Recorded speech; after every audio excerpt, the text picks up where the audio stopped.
We are now live.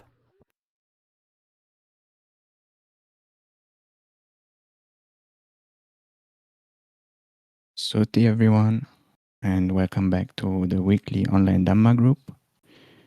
Today we will continue with studying the Visuddhimagga.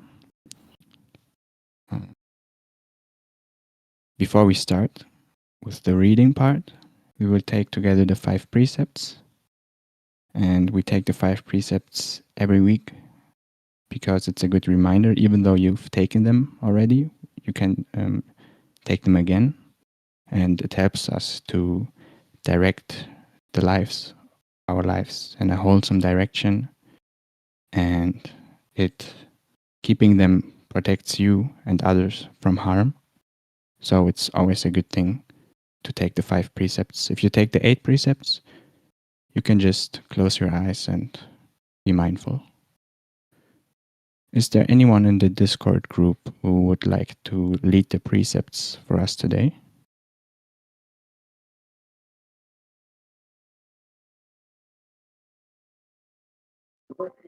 I would like to.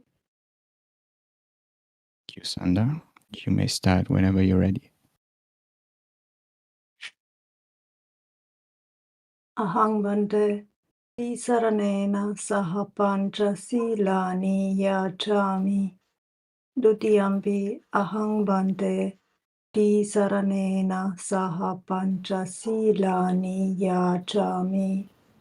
Tatiyampi ahang bante tisaranena saha pancha silani yachami.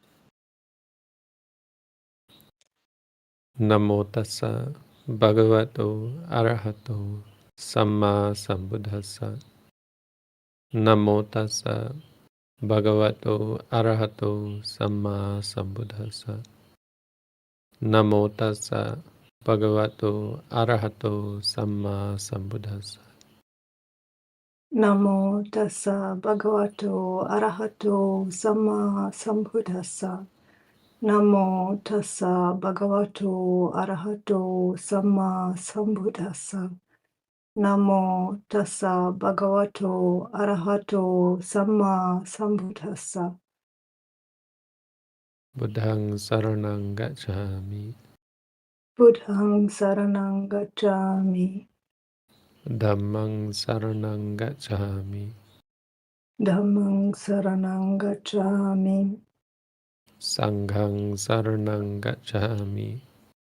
Sanghang saranang gacchami. Dutiyampi buddhang saranang gacchami. Dutiyampi buddhang saranang gacchami. Dutiyampi dhammang saranang gacchami. Dutiyampi dhammang saranang gacchami. Dutiyampi sanghang saranang gacchami. Dutiyampi sanghang saranang gacchami. Dutiyampi buddhang saranang gacchami. Tatiyampi buddhang saranang gacchami. Tatiyampi dhammang saranang gacchami. Tatiyampi dhammang saranang gacchami.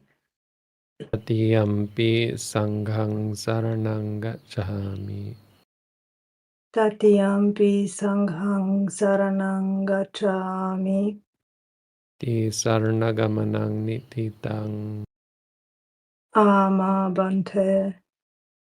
Panatipata veramani sikkhapadang samadhiyami. Panatipata veramani sikkhapadang samadhiyami. Adinadana veramani sikkhapadang samadhiyami.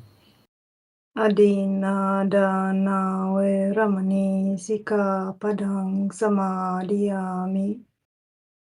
Amesu micchācara veramani sikkhapadang samadhiyami.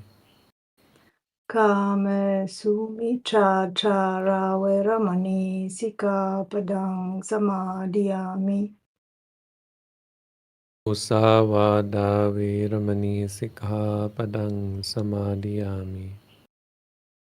Musawada veramani sikkhapadang samadhiyami. Surameraya Majjapamadatthana Veramani Sikkhapadang Samadhiyami. Sura meraya majjapamadatthana veramani sikkhapadang samadhiyami. Imani Pancha Sikkhapadani Silena Sugatinyanti Silena Bhoga Sampada Silena Nibutinyanti Tasma Silang Visodaye. Sadhu, sadhu, sadhu. Sadhu, sadhu, sadhu.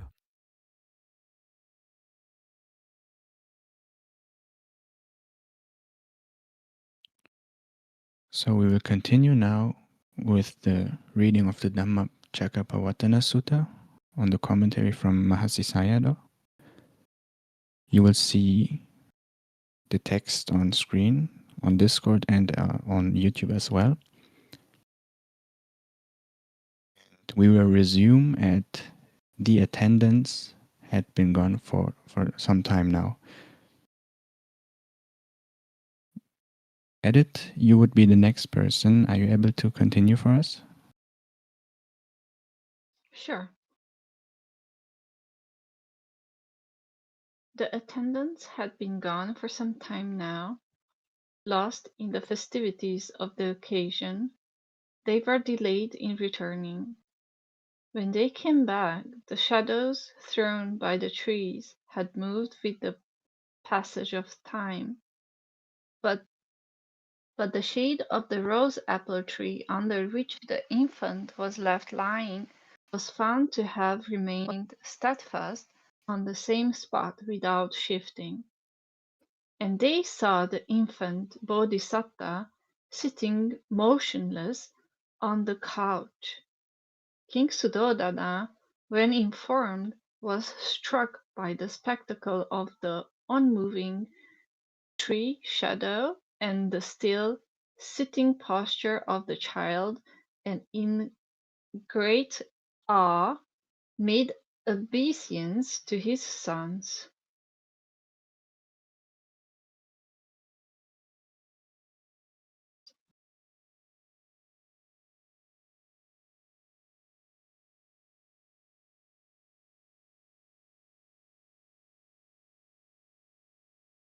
The Bodhisatta recalled the experience of absorption in the respiration jhana he had gained in childhood, and he thought, might that be the way to truth? Following up that memory, there came the recognition that respiration jhana practice was indeed the right way to enlightenment. So to be clear, the Buddha practiced, the Bodhisattva practiced samatha first, followed by vipassana, and he entered into all the jhanas and so on.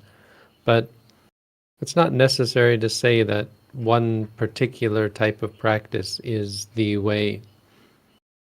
Because there's this problem where people who practice what they call anapanasati, so their version of mindfulness of breathing, will say that's the way to enlightenment. You have to practice that way because that's what the Buddha said, that's how the Buddha said it. But it's pretty clear that what the Buddha was talking about here, you remember, he's gone about living a life of luxury. That was obviously not the way. He's gone about torturing himself. And now he's decided that there must be another way, because even torturing himself can't possibly lead anywhere good. It didn't lead him anywhere. It didn't lead him to any benefit. So the real statement here is that it's the practice of mindfulness, the practice of focusing on experience without attending to either of the extremes, that is the way to enlightenment. which includes a lot of different practices. I mean, it allows for the practice of samatha. It doesn't require the practice of samatha for everyone, but it involves a objective observation of reality, untainted by defilements. So the most important quality of meditation practice, whether it be samatha or vipassana, is to clear away the hindrances. And so the difference is, if you practice samatha first, you may have cleared away the hindrances, but you're still not able to become enlightened because you haven't been paying attention to reality. You've been more focused on the jhana states, the states of bliss and calm and extreme focus. But with the practice of vipassana, you do away with the hindrances in the same sort of way, but your attention is still focused on experience, which can be the breath, but it has to be the actual experiences, the contact at the nose or the contact at the stomach, or the heat or the cold feeling, that sort of thing.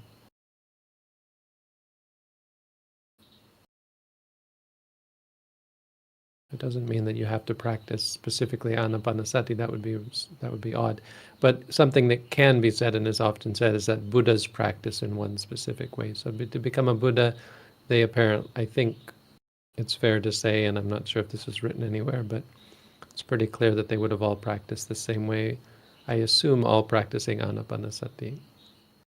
I don't know off the top of my head that that's written anywhere, but basically they have to practice in a very complete way, practicing both samatha and vipassana.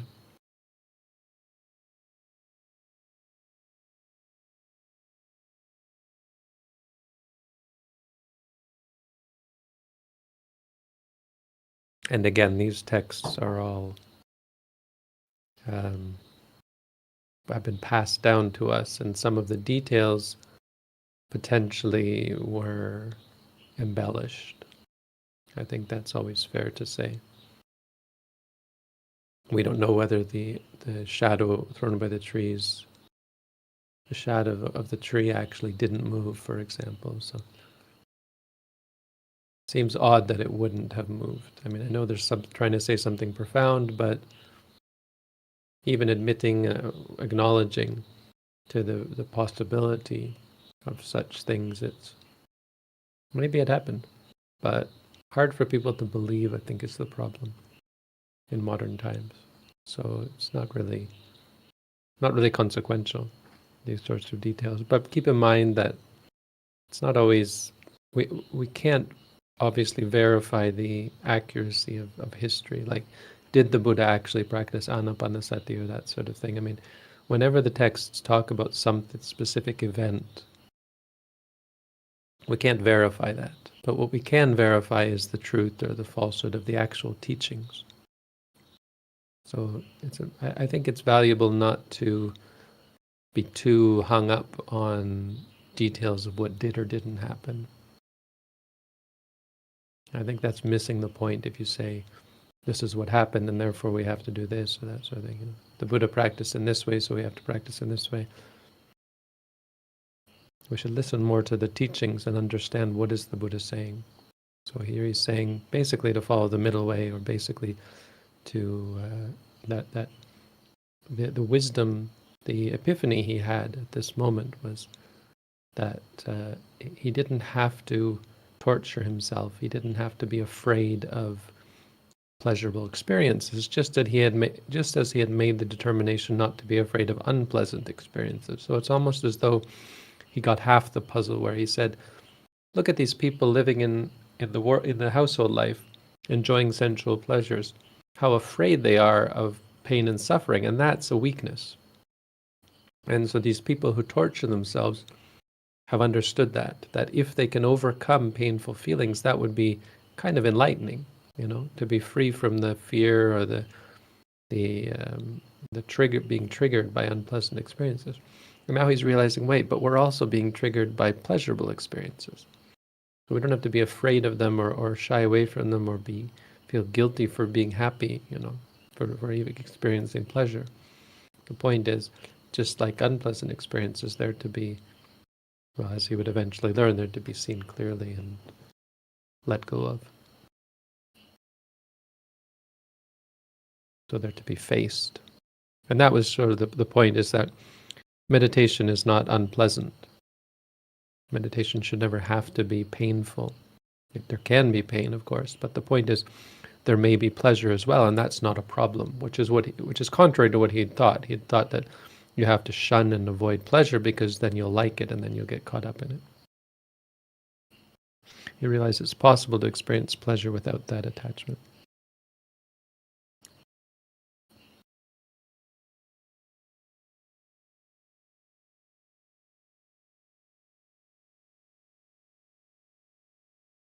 Lisa, sorry, I think I skipped you. If you want, you can read next and then Sanda can continue. Sure, I'll wait.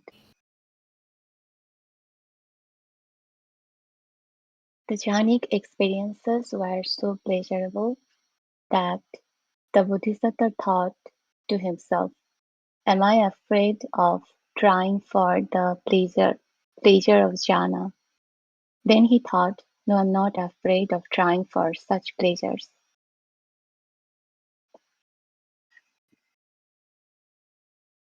Resumption of meals. Then it occurred to the Bodhisattva, it is not possible to attain the jhanic absorption with a body so emaciated. What if I take some solid food I used to take, thus nourished and strengthened in body? I'll be able to work for the jhanic state. Seeing him partaking of solid food, the group of 5 bhikkhus misunderstood his action. They were formerly royal astrologers and counselors who had predicted, at the time of his birth, that he would become an enlightened noble one, a Buddha.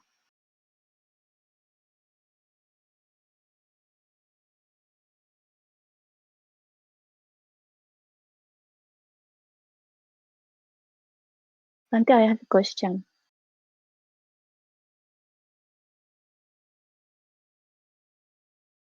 Is it okay to meditate to achieve something?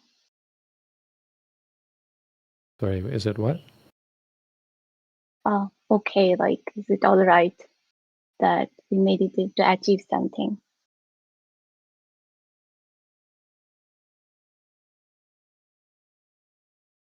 Well, you're using words, no? You have to be careful of what you actually are describing. So say again clearly what you think is maybe not okay. For example, if I want to feel certain type of pleasure or like certain type of feelings, Well, or to what you've achieve done, something. you've kind of quickly moved past the word wanting. So yeah, you have to ask yourself, do you really mean to use that word? Because we can use that word colloquially to mean something that isn't really wanting, like wanting to stand up. Well, it's not desire, that craving for standing. But if you want pleasure, then most likely it's describing desire.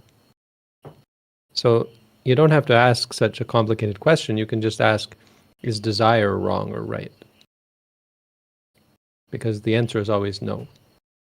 So technically any desire, any wanting in the mind, any liking or wanting is greed, and it's the cause of suffering. Because it leads to expectation, it leads to partiality, it leads to disappointment, it leads to getting caught up, it leads to rebirth, and so on. So the rest of the context of what you're talking about isn't really important, because right and wrong are always going to be the states of mind, which is wanting or not. If wanting is absent, if craving is absent, then it's not a problem.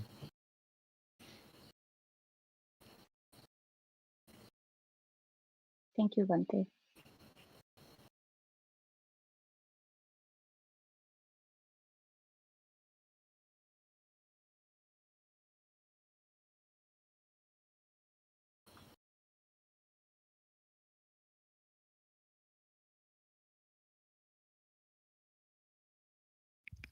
Sanda, you can continue, please. There were 8 royal astrologers at the court then. When asked to predict what the future held for the royal infant, 3 of them raised 2 fingers each and made double pronouncements that the infant would grow up to be a universal monarch or an omniscient Buddha.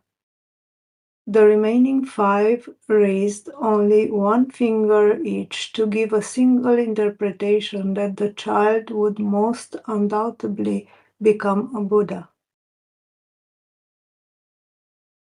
So the meaning is that some of them had the opinion that if he had stayed in the home life, if he didn't leave home, if when he grew up he stayed as a prince and followed his father's footsteps, he would become basically the king of India or the king of the world. And if he went out of the home life, if he followed the path of the ascetic, he would become an omniscient Buddha. But some of them were sure, based on the signs, that there was no chance of him staying in the home life.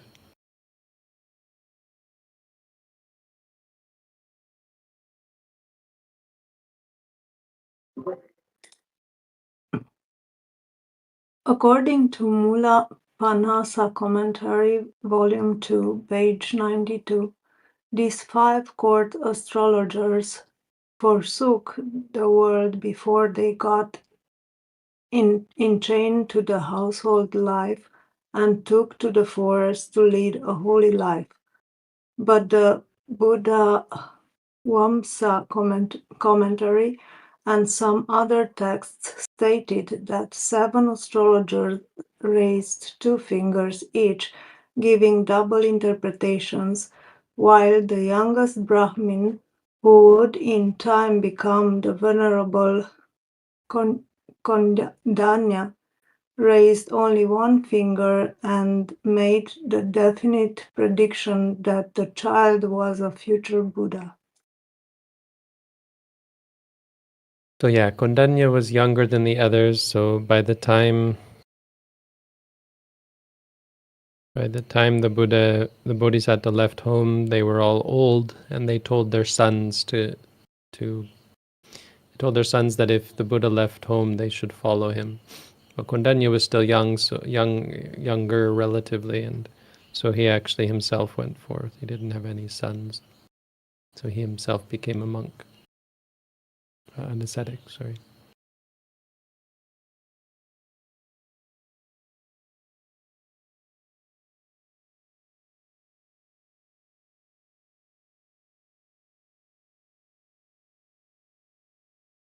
And of course, Kodanya was the first disciple, as we read in the Dhammacakkappavattana Sutta, right? He was the first one to appreciate and understand the Buddha's teaching and to become a Sotapanna.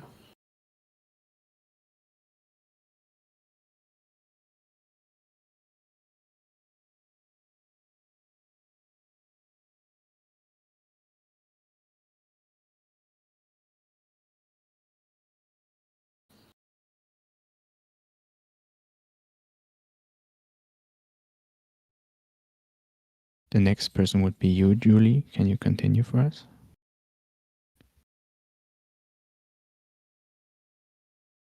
Sorry, I lost track. Are we at that part? We are at this young Brahmin. Okay, my apologies. This young Brahmin, together with the sons of 4 other Brahmins, had gone forth from the world and banded together to form the group of 5 ascetics, awaiting the great renunciation of the Bodhisattva. When news reached them later that the Bodhisattva was practicing extreme austerities in the Uruwela Grove, they journeyed there and became his attendants, hoping when he has achieved supreme knowledge, he will share it with us. We will be the first to hear the message.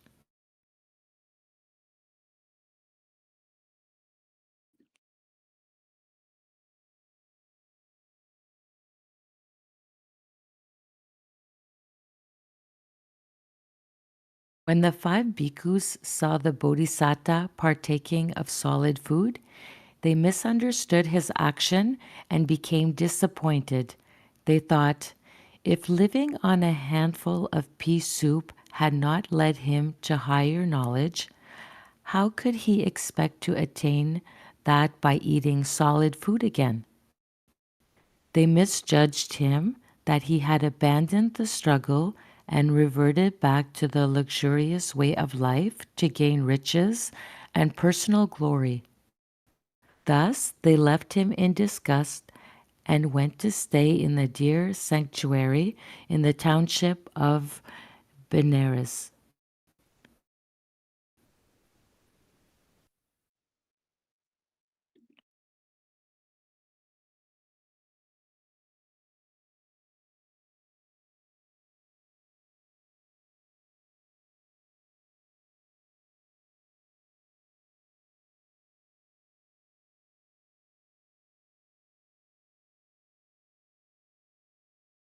The enlightenment. The departure of the 5 bhikkhus afforded the bodhisatta the opportunity to struggle for final liberation in complete solitude. The Mula Parnasa gives a description of how, working alone with no one near him, for a full fortnight, seated on the throne of wisdom under the tree of enlightenment, he attained omniscience, the enlightenment of a Buddha.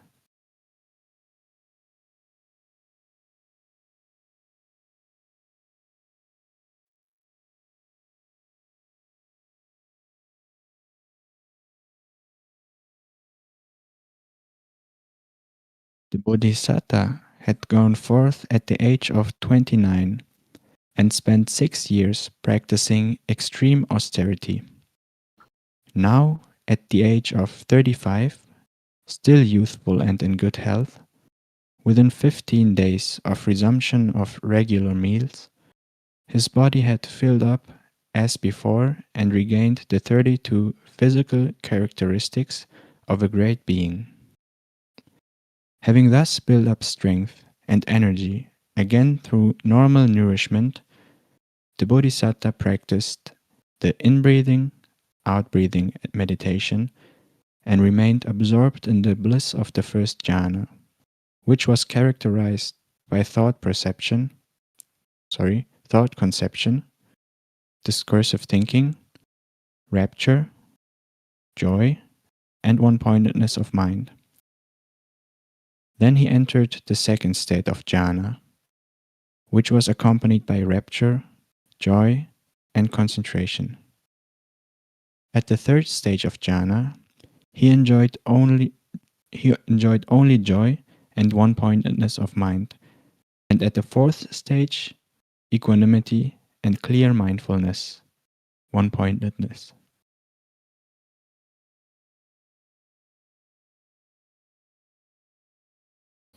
This is talking about the 4 samatha jhanas. So he hasn't started practicing focusing on reality per se. He's more focused on absorption states.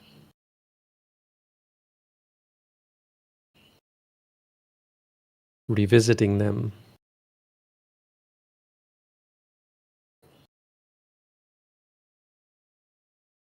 And trying to figure out how he can use this to his advantage, this strong state of mind that is still focused on sensual experience, as opposed to the earlier practice where he skipped through them just to get to states of extreme dissociation from reality. Now he's kind of fishing around to see where reality is, where truth and wisdom lie. But at this point, he's just doing the preliminary practice of strengthening his mind. Hasn't really paid much attention to ultimate reality yet.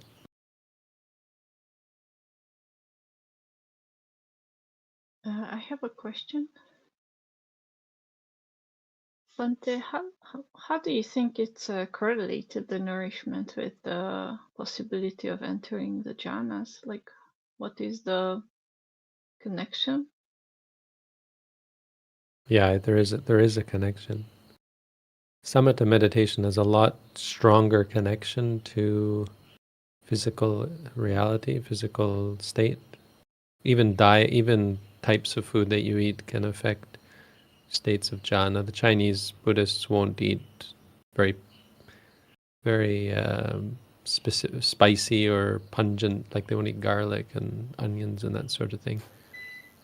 And what's interesting about that is, or an interesting thing in that regard is, this shaman from Ecuador, I think, came to visit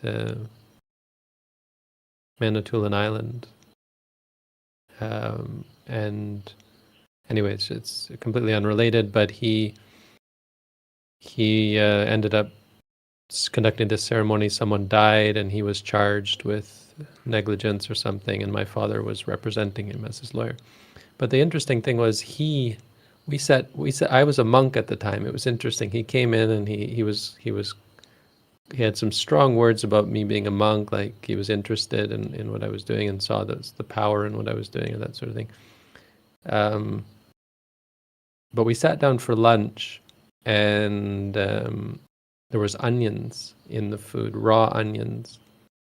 And he pointed out that they would never eat this because I think what he said specifically is that it interferes with your concentration.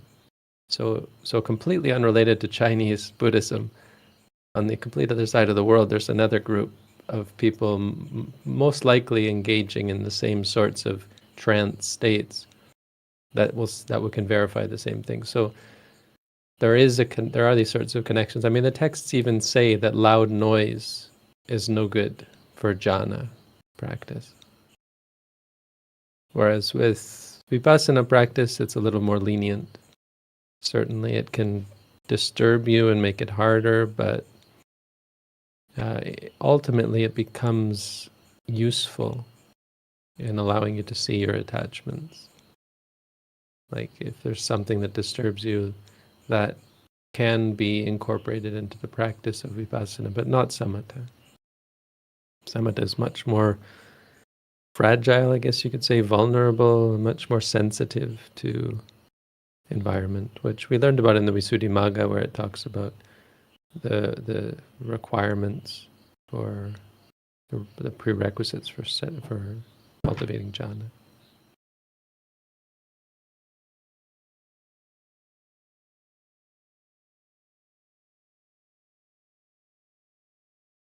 Okay. Thank you, Bante. Auntie, there's also a question in the Discord chat, and the question is, these jhana stages, will a vipassana meditator also go through all of them, provided sufficient parami is there? Will, no. The answer, if you ask will they, the answer is no. Can they? Unlikely. Unlikely. I mean, it's not like you can fall into the stages of jhana. Maybe in some rare cases the first jhana, but it's unlikely you go further than that without actually practicing. I mean, what can happen is you practice quote unquote incorrectly, like you stop practicing vipassana and start practicing something else, which leads to jhana. Can happen. And we're pretty careful to pull people back on track, not because that's wrong, but because it's not what we told you to do. And it can be wrong. I mean, it's not to say that just because you start practicing the way you think you should practice, like some other way, that you're going to get good things out of it. It's more likely that if you start practicing your own way, that bad things will happen. Samatha can be, it's the realm of samatha, the realm of concepts is much more dangerous than the realm of reality, because reality is very simple. Reality is real. You can't manipulate it. You can't pretend it's something else. Whereas with samatha, you certainly can. You can imagine anything, and you can take yourself for a real ride. You can drive yourself crazy if you go down that route without a good teacher. I mean, it's not to say that you will, but it's much more problematic if you don't have a good teacher keeping you on track. So yeah, we try to keep people on track because satipatthana mindfulness practice is just much safer and much more fruitful. I mean, it's obviously, it's of course more valuable because of leading to better things.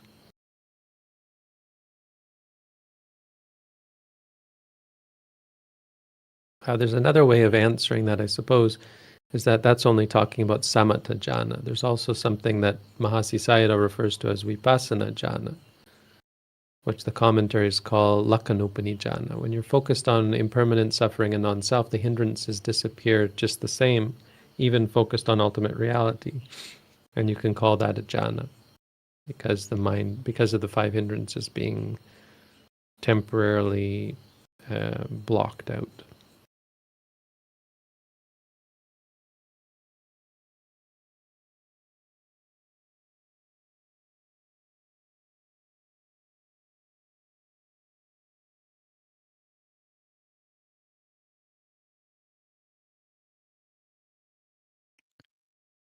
Shibitsu, are you able to continue for us? Yes. Early on the full moon day of Kason, April, in the year 103 of the Great Era, i.e.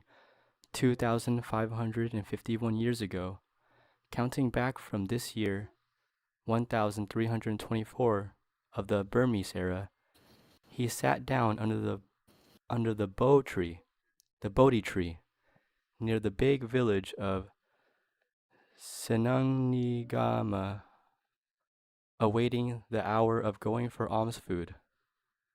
At that time, Sujata, the daughter of a rich man from the village, was making preparations to give an offering to the Gree spirit of the Bo tree. She sent her maid ahead to tidy up the area under the spread of the holy tree. At the sight of the Bodhisattva seated under the tree, the maid thought the deity had made himself visible to receive their offering in person. She ran back in great excitement to inform her mistress.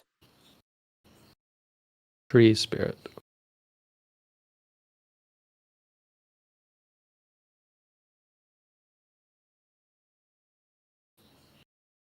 Should it be tree, Bante?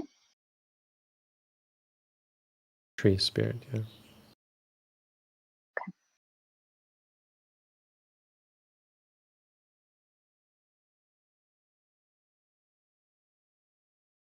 Sujata put the milk rice, which she had cooked early in the morning, in a golden bowl worth 100,000 pieces of money. She covered the same with another golden bowl. She then proceeded with the bowls to the foot of the banyan tree, where the Bodhisattva remained seated, and put the bowls in the hand of the Bodhisattva, saying, "May your wishes prosper like mine has." So saying, she departed. So in Thailand, there's a tradition. They have a certain special, or in northern Thailand anyway, probably in other parts of the country as well. They have a tradition where they make this special rice that Sujata supposedly made. It's called khao matupayat. Not quite sure what that means. Madhu is honey, so there's honey involved, I guess. And payat, I'm not really sure what that means. Payat is, I think it means medicinal. I have no idea what payat means. Khao is rice. But they make this special rice, and I remember one night I was involved with this ceremony. They just had all these monks come and do special things, because what had happened is they had found a Buddha image. Someone had stolen a very antique and precious Buddha image from a monastery, and they found it under the river or something, under the water. It had been dropped in a lake or a river, I don't know. Anyway, they got this Buddha back, and it was a big thing because this was an important Buddha from an important monastery or something. And my teacher Ajahn Tong was involved in this ceremony, and he got all these people, anyone who had anything special, he had monks coming and giving talks, and all night they had this sort of ceremony to bless the Buddha image, to make it to make up for the loss and the damage to the Buddha image, and to certify sort of in a spiritual way this Buddha. So all night there was chanting and Dhamma talks, and he told me to come and recite the Patimokkha in front of the Buddha image. So that night I had to chant the Patimokkha sometime in the middle of the night, and all night they had this thing going on. And in the morning they were going to serve this rice. Anyway, not really a useful story, but an interesting one, that this is a Buddhist tradition somehow. I don't even remember what the rice was. I don't know if I actually had any, but it was something special.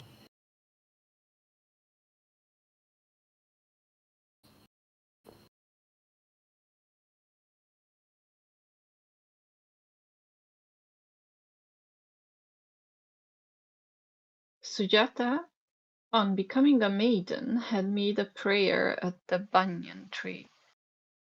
If I get a husband of equal rank and same caste with myself, and my firstborn is a son, I will make an offering. Her prayer had been fulfilled, and her offering of milk rice that day was intended for the tree deity in fulfillment of her pledge. But later, when she learned that the Bodhisattva had gained enlightenment after taking the milk rice offered by her, she was overjoyed with the thought that she had made a noble deed of the greatest merit. Sujata does feature in some of the Jatakas, and I can't quite remember how, but it's something like in a similar vein, where she was someone who gave some food to the Buddha or hosted him in some way. She has according to the text, she has a history of this sort of connection of caring for the Buddha and listening to his teachings and that sort of thing, like just following him and appreciating his path. She had a connection with the Bodhisattva.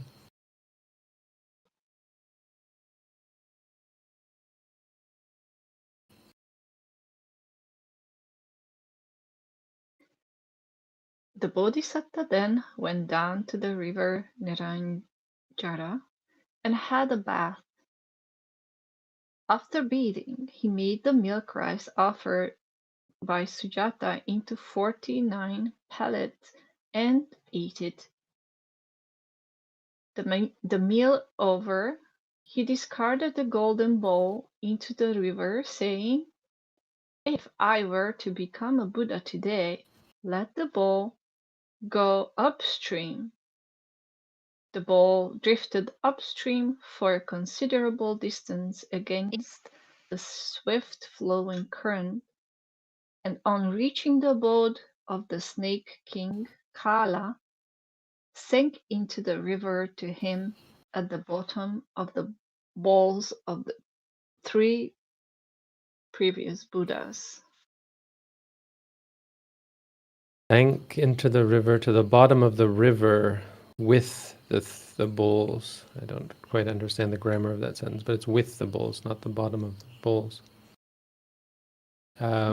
Yeah, so this is this one we take a little more seriously as a historical fact. We don't, of course, know that it's true, but the explanation here is that there is a power to determination, and it's an example. Whether this happened or not, whether you can bring yourself to believe that such a thing is possible or not, isn't really important.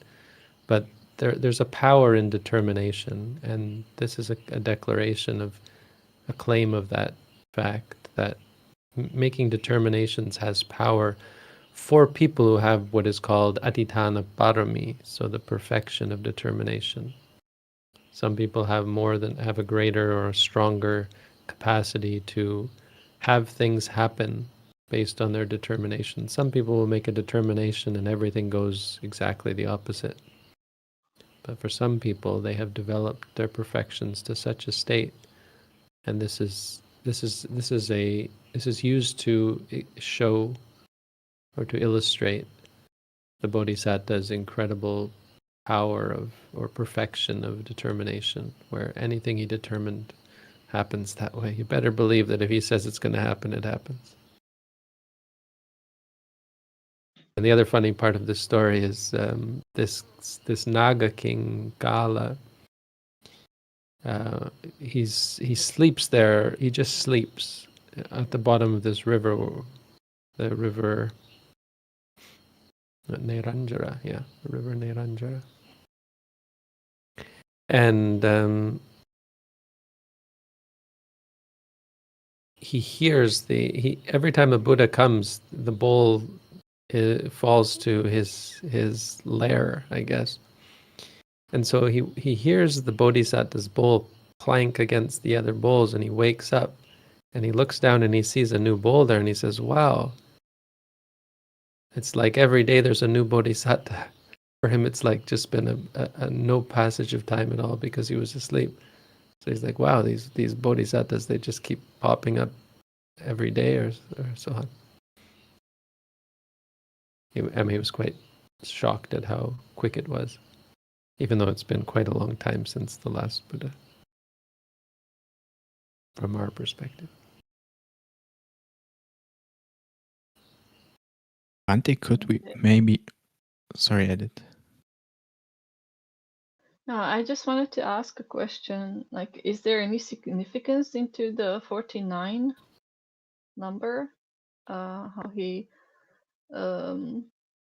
made the milk rice offered by Sujata into 49 pellets and ate it. I just, it was just curious number. I have no idea.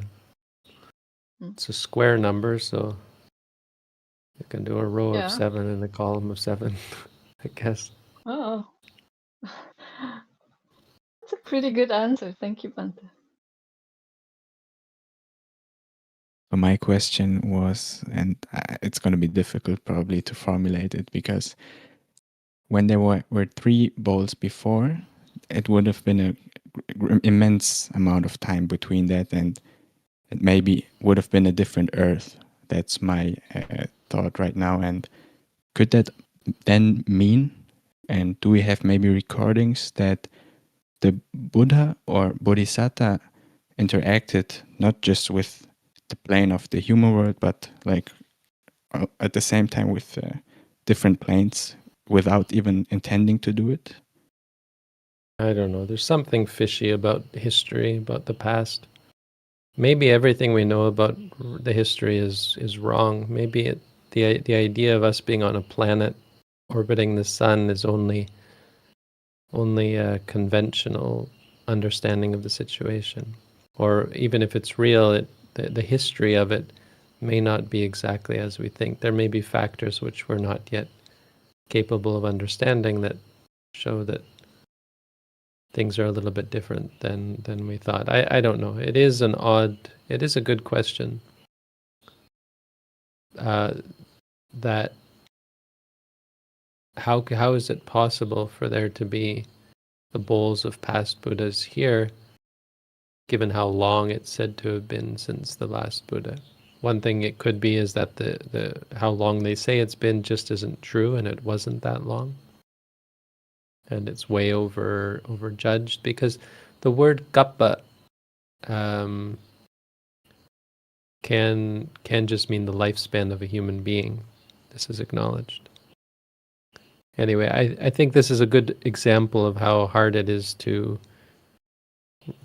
reconcile historical statements with the actual agreed upon history in modern time. So it's not entirely fair to dismiss them out of hand, but it does show that there is something odd going on. It makes it kind of agreeable to not look too deeply into statements of historical fact, because they're not important. I mean, if this was essential knowledge, then sure, we'd have a problem, but we don't have a problem because historical facts are not a part of the Buddha's teaching directly. Just to clarify, Bante, are you referring to the historical facts of the text right now? Or in general? Historical statements of fact where you say this happened or that happened. We can't verify it, so it's not really a part of the practice, obviously. And for that reason, best not to be too concerned with it. Thank you for that answer, Bante.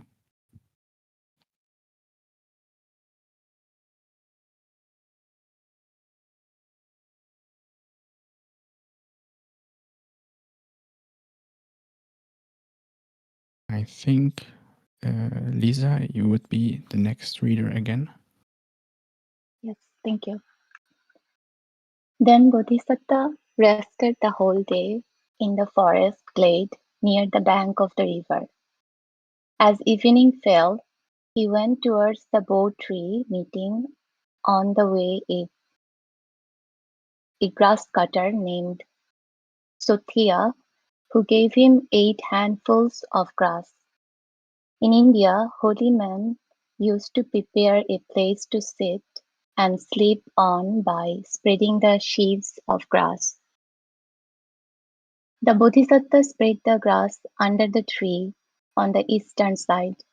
Then, with the solemn resolution, "Never from this seat will I stir until I have attained the supreme and absolute wisdom," he sat down cross-legged on the grass, cover facing east. So the Bodhi tree, according to tradition, again going into things that we can't verify, was apparently one of the many sahajata objects. So when you take Thai Dhamma exams, you have to learn these things. One of the sahajata means born with the Bodhisatta. So on the day that the Bodhisatta was born, there were several things, and I'm not going to get them all. One is the horse was born on the same day, I think. Channa, maybe. Yasodhara, his wife.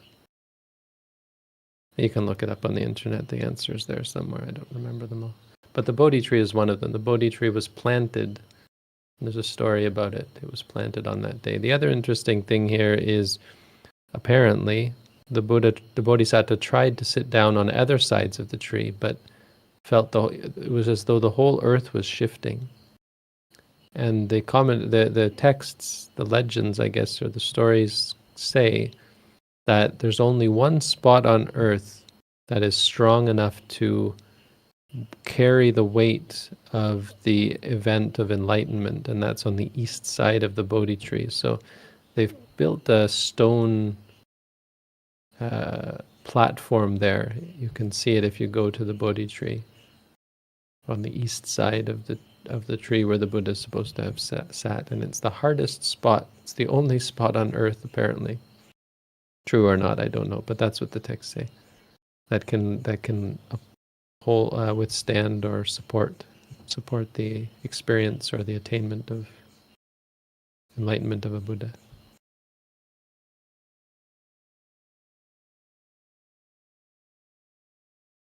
At this point, Mara made his appearance and contested for the seat under the Bo tree with a view to oppose his resolution and prevent him from attaining Buddhahood. By invoking the virtues he had accumulated through ages, fulfilling the 10 perfections such as charity, etc., he overcame the molestations set up by Mara before the sun had set. After thus vanquishing Mara, the Bodhisatta acquired through jhanic meditations in the first watch of the night the knowledge of previous existences in the middle watch of the night, the divine eye, and in the last watch of the night, he contemplated on the law of dependent origination, followed by development of insight into the arising and ceasing of the 5 aggregates of grasping. This insight gave him in succession the knowledge pertaining to the four holy paths, resulting finally in full enlightenment or omniscience. Yeah, so the story, if you're not familiar with it, just in very brief fashion, is that Mara claimed that the Bodhisattva was not worthy of sitting on the throne, sitting in this place that was recognized by them both to be the place to attain enlightenment. And Mara says something like, I am the greatest, and he says, all of my armies are my witness. As my witness, I am the one who is I don't remember what he said, worthy. I guess he said he's worthy to sit on the seat. I don't know. And all of his armies bore witness for him, or at least bore witness that the Bodhisattva was not worthy to sit there. And his armies of demons and armies of warriors and demons and so on, all were his witness. And the Bodhisattva reflected, here I am alone in the forest, surrounded by Mara and his armies. And they are his witness, showing that I am unworthy. Who will be my witness? And so he looked down and he touched the earth. And touching the earth, he said, with the earth as my witness, I am worthy to sit here. I also reflecting on his past lives, all of the many lives. If you read through the Jatakas, you have examples of all of the trials and tribulations, all of the work and the anguish and all of the hardships that he went through trying to get to this moment, all of it culminating in this one night.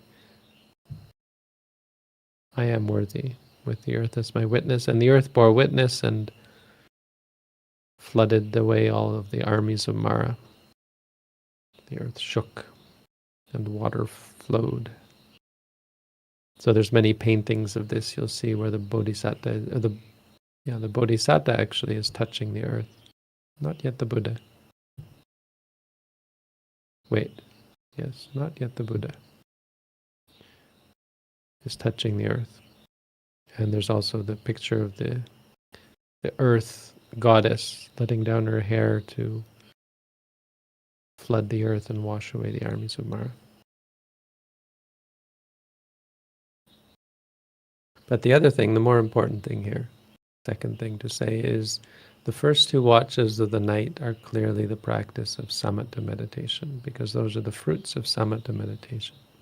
But the third watch of the night, Mahasi Sayadaw reminds us, was different, because according to the texts, we know that he contemplated paticca samuppada, and based on the texts in general, we know that the only way to attain enlightenment has to be through seeing arising and ceasing of the aggregates, and thereby the three characteristics of impermanent suffering and non-self. And having done that, one then attains in order the path and fruition of Sotapanna, the path and fruition of Sakadagami, the path and fruition of Anagami, and then the path and fruition of Arahantship. So the Bodhisattva went through all four of these to become the Buddha, just as every follower of the Buddha does as well. The difference is not in these attainments. The difference is in the quality of the Buddha's perfections and thereby his ability to attain them himself without being instructed or guided to them.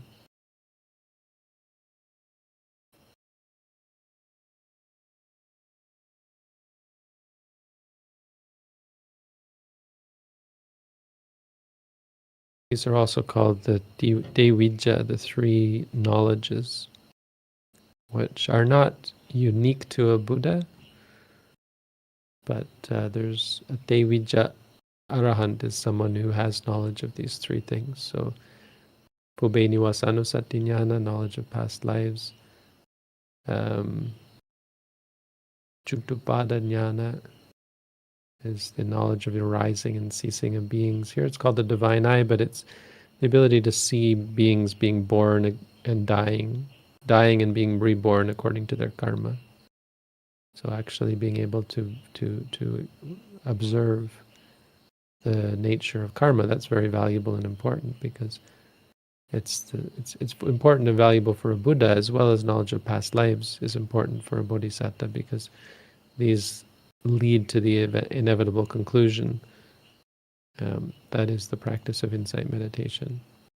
They allow you to see cause and effect and to appreciate the unending cycle of samsara. They encourage one to develop dispassion, seeing that samsara is just an endless cycle of birth, old age, and sickness and death. And no, there's nothing worth clinging to, that sort of thing. I mean, these are valuable for a bodhisattva who has to figure it out all for themselves. To point them in the right direction, they have to see the bigger picture of past lives and the universal nature of cause and effect. It allows them to formulate this understanding of dependent origination, which then leads them to be able to formulate a practice, to see clearly a practice of mindfulness and focusing on ultimate reality, to eventually attain freedom from suffering and nibbana.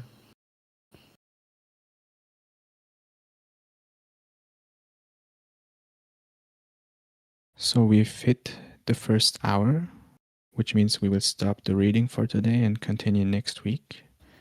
Thank you very much, Bhante. The last paragraph now, isn't there one more in the section? Yeah, there's one more. Okay.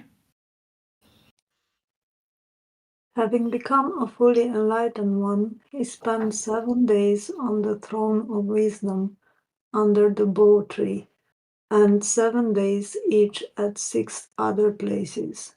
49 days in all, enjoying the bliss of the fourth state of fruition, fruits of arahantship, and pondering long upon his newly found system of law, Dhamma.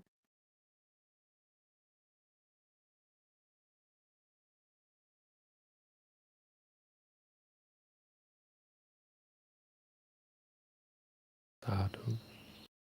Sadhu. Thank you, Bhante, Sadhu. and thank you for everyone who's reading.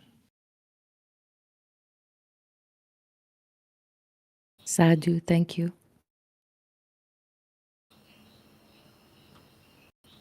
Please start with a Q&A. You can start writing your questions, and the Discord community can take part as well. If you want to ask questions in the voice chat, then please don't hesitate. And once there are enough questions, Shibitsu will take over. And maybe there's something you still want to say, Bhante. Otherwise,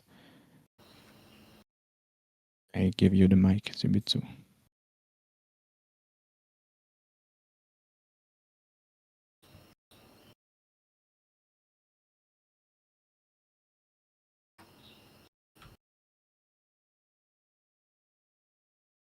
Bhante, the first question we have: in Mahasi Sayadaw's Vipassana practice, we often use noting to develop mindfulness. How do the challenges and benefits of this approach compare to more passive observation techniques found in other Vipassana traditions? So we always use noting. We don't often use it. It's the technique that we use. I think it's probably out of bounds. We've kind of shied away from comparing our practice to others, and I've talked about this before in the past. One reason is, of course, I'm not familiar with other traditions, and so I'd be to some extent speculating, but I think more importantly is it's just not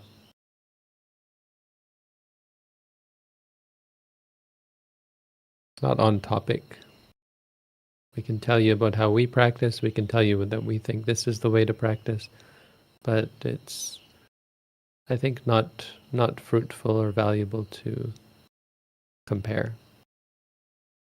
Even though it's a common question and people certainly want an answer to it, I don't think there's a very satisfactory answer. I mean, the answer from us is our way is the best.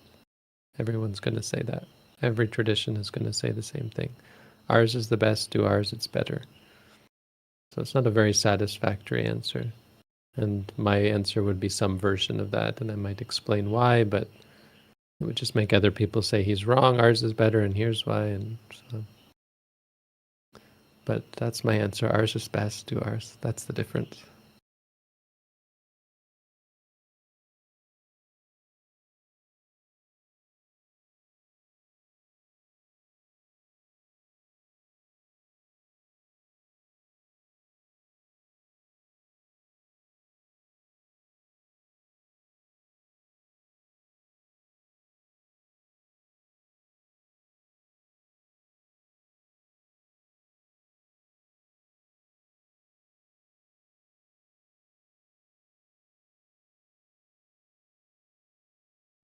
On to the next question. Can there be wanting without attachment? For example, I want to ordain, but I am unable to let go of what will happen because of my past karma. Is this right thought, or is there still ignorance?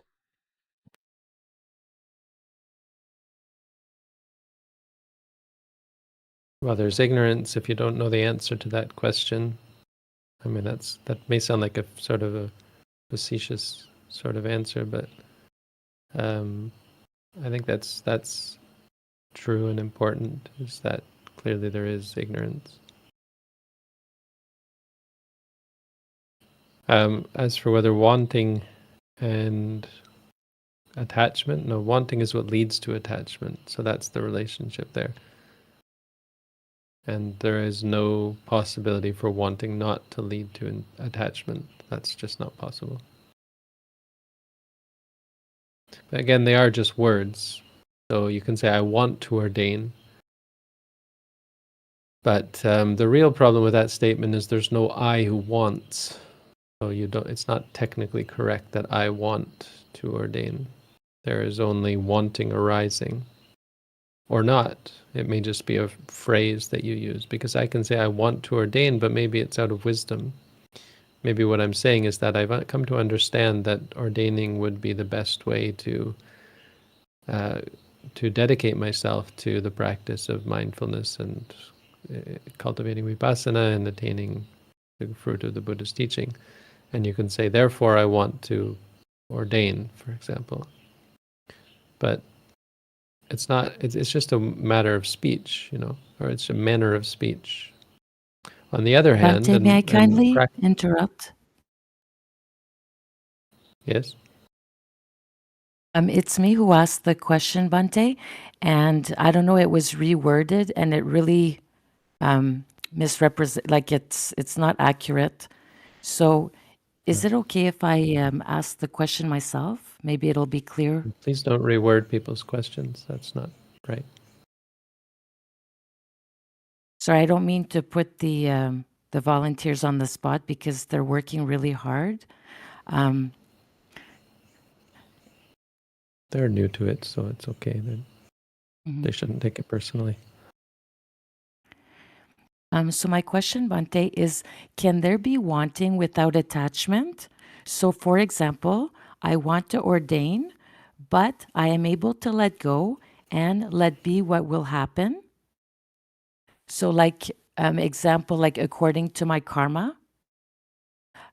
So is this right thought, or is there still ignorance? I think the answer is still pretty much the same. I don't think the answer changes. I can see how there was, because you can say I have wanting, but I'm not attached, but I'm okay with whatever happens. But that's all just words, You're saying that, but the reality is that if there is wanting, then there will be attachment following it. To the extent that there's wanting, to that extent there will be attachment. So the more intense and habitual the wanting is, the more strong the attachment will become. There's no avoiding that. But as I said, you can use the word wanting, and the question is not whether I want to do something. The question is whether wanting arises in the mind, the yearning, the desire for something, like that actual mind state, as opposed to saying, this is the right thing to do, therefore I will do it, and colloquial or practically using a figure of speech to say I want to do that. But it's just how communication works. You have to find a word, and wanting is the best way to get across all sorts of ideas about intention and inclination. The question is whether, in fact, I think you could say it's not really wanting, it's liking. What we call wanting is liking. So if in your mind you conceive of ordination, this is how it works, right? The mind has a thought about ordaining and then likes that thought. Well, that liking is lobha, it's greed. So the way to understand all of this is that absolutely, practically speaking, pretty much everyone who decides to ordain is going to have greed in their minds, liking the concept of ordaining. They will also most likely have ignorance or delusion. There will be arrogance, there will be conceit, thinking, oh, I will ordain, that will make me feel proud of myself. I will finally be able to think well of myself. So that's pride or conceit, But none of that is really disqualifying. It's just, we're not enlightened. We want to ordain and we have good intentions, but our minds are still full of defilements, and defilements are momentary. So everyone, until they become an arahant, still has them arising from time to time, even during their good intentions. If someone goes to a monastery and offers food to the monks, that's a very great thing. It's wholesome. But every moment that they're worried about, will the monks like the food, or will I do the right thing? What if I may do the wrong thing? And then during the offering, maybe they're worried about, am I offering it correctly? And so on. I've been in that position before, where you're worried and you can get upset and so on. It can be very unwholesome. So we're a mixed bag, And so there will definitely be, for most people, moments of liking the idea of ordaining and being conceited about it. Of course, monks become conceited about being monks. In Buddhist societies, most people will look up to monks, and monks come to be very conceited about it. It can be a real problem for those who have ordained, because they're treated so well and treated with such respect that they get this chip on their shoulder. And then if someone doesn't treat them well, they get angry.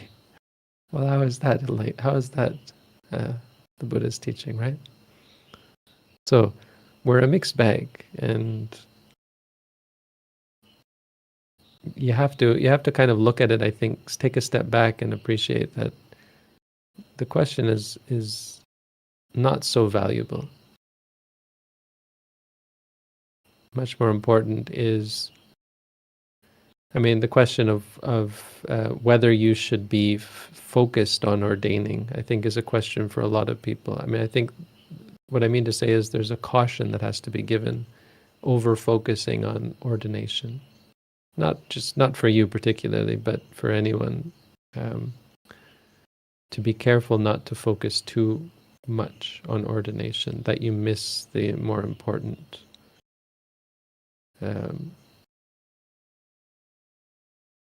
act of practicing the Buddhist teaching. And not overestimate ordination, that it's some kind of savior. This is interesting because tomorrow's Dhammapada is specifically about this topic. The Buddha said, Dupabajang, it's hard to go forth. Durabiramang, hard to even enjoy it. Anyway, I'll talk about that tomorrow.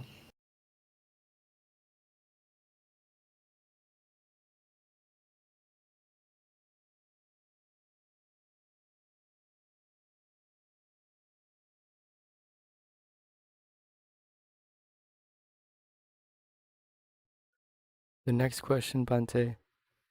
In my own experience of interacting with others, how can I apply Mahasi Sayadaw's teaching to cultivate mindfulness and let go of biases so that my interactions become more genuine and harmonious? I need to pull this one up. Where's my... There we are.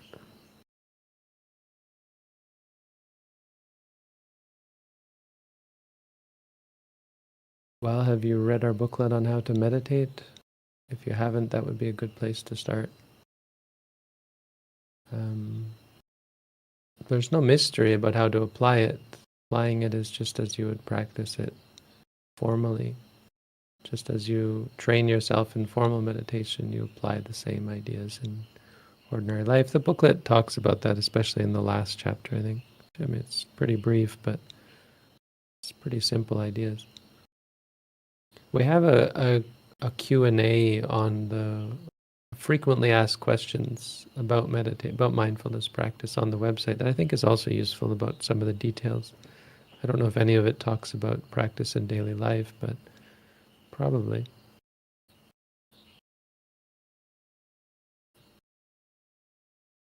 Basically, you're talking about becoming enlightened. You know, the way to be genuine is to become enlightened. There's no other way. You can't fake that.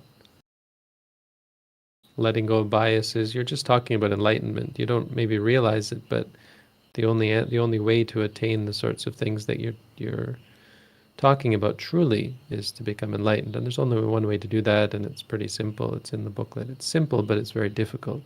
The most difficult thing you'll ever do. But the practice is pretty simple.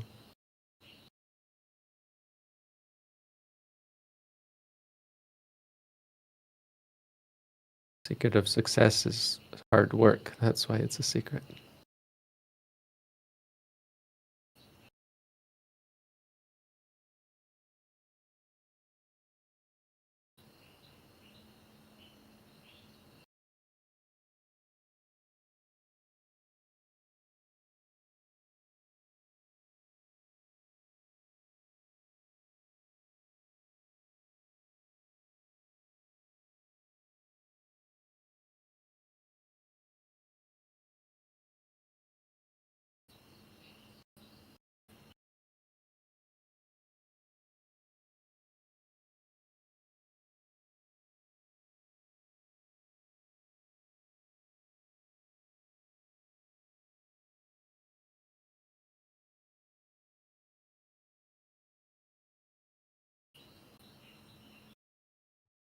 On to the next question. How does Mahasi Sayadaw's teaching explain the human tendency to live as if we'll never die, accumulating wealth and possession? And does this relate to the concept of ignorance?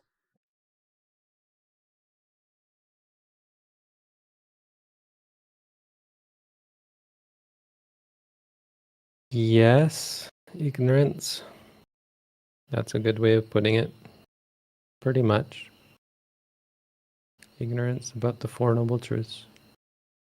Ignorance about the fact that your craving, your desire for accumulating wealth is just the cause for suffering. The reason why you have to be reborn again and again.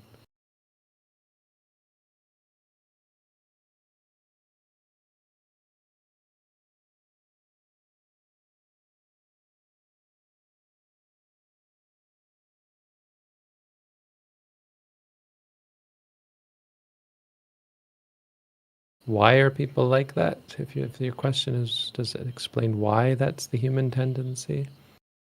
I think that's asking the wrong question. You should ask the opposite. Or it assumes the opposite. It assumes that being a human leads to this tendency. But the truth is that the tendency is what leads to be human. Tendency is what leads you to have to be born again. So the reason why we are human is our tendency to accumulate, our tendency to hold on to things. So it's not, the question is not is the answer is obvious, or the answer, I don't know how to phrase this. Yeah, you're basically putting the cart before the horse, or you're looking at it backwards. Why do humans tend to be this way? They tend to be this way, and that's why they're born human. That's the point.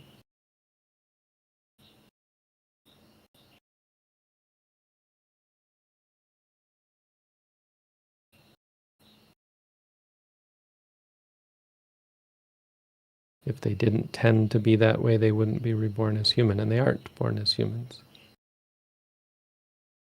Maybe some, well, and it's not true that all humans live like that, right? Some humans live to hurt others, and they engage in harming others, and therefore they're born in places that are not human. Other beings are very kind and generous and renunciant, giving up everything they own, that sort of thing. And they are not reborn as humans either. But those people who accumulate and cling, well, they might be reborn as ghosts, but they might also be reborn as humans.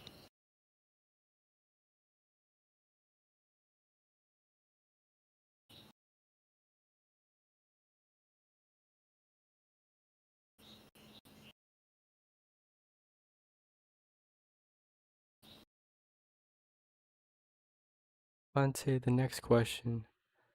How is it that the teaching, while genuinely rooted in concept, still bring about genuine transformation and freedom in our lives?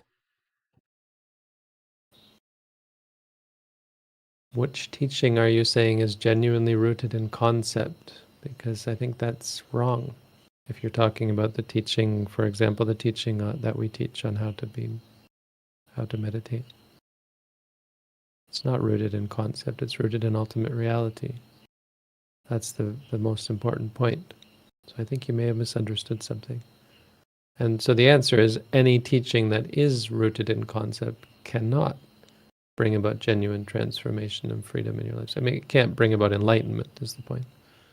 It has to be rooted in ultimate reality, which is why we teach what we teach, why we practice what we practice.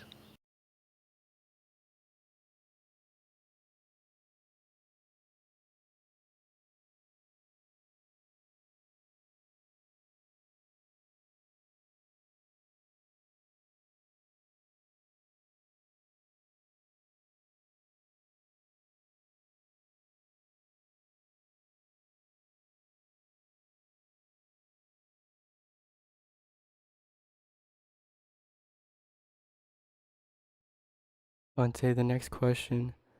Is vipassana jhana a momentary thing that happens whenever we note, or is it only when the mind calms down enough? It's only when the mind becomes freed from the 5 hindrances.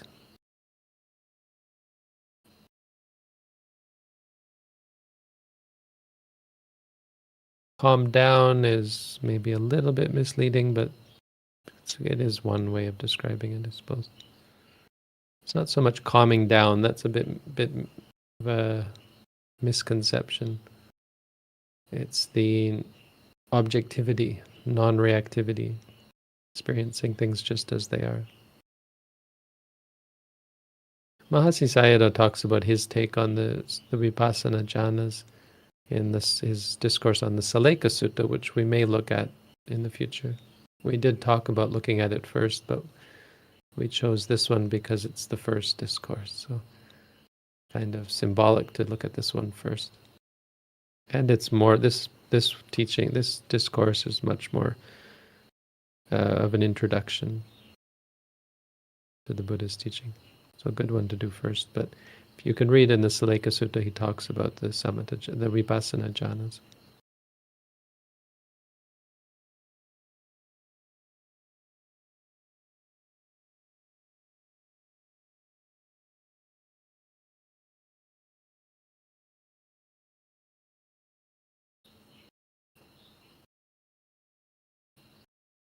The next question.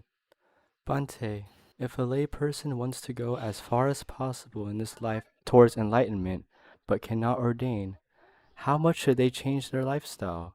Would giving up entertainment be helpful? Yes, they would have to. If they're really serious, they would have to give up entertainment, sexuality. They should keep the 8 precepts if they're truly serious.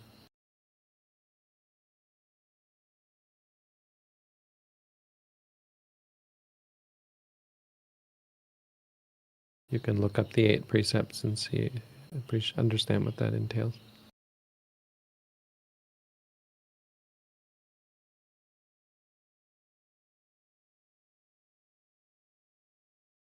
But that being said, I mean, many lay people living ordinary lives became sotapanna in the time of the Buddha. It wasn't that uncommon, and that's the sort of idea behind the way we present the Buddha's teaching, allowing many lay people to come and progress on the path without ordaining. Today we had one man finish the course quite successfully. Just finished today, and he is fully intending to come back and ordain. So they can appreciate his good intentions.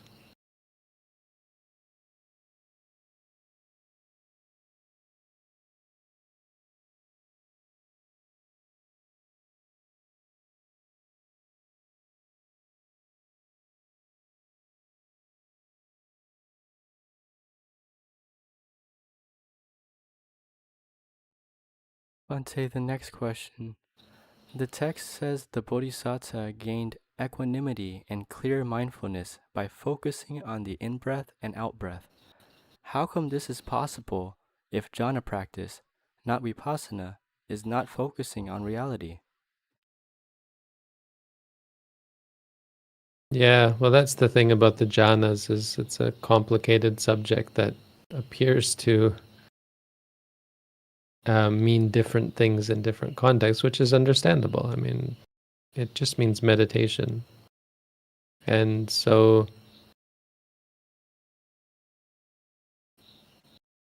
the point is that in order to enter a state of perfect tranquility, one has to let go of even the breath. And so the Bodhisattva would have been entering into very tranquil states, but at the same time he was also focused on the breath, and that's important because the breath was his anchor to come back and cultivate and see paticca samuppada and practice insight meditation and become enlightened.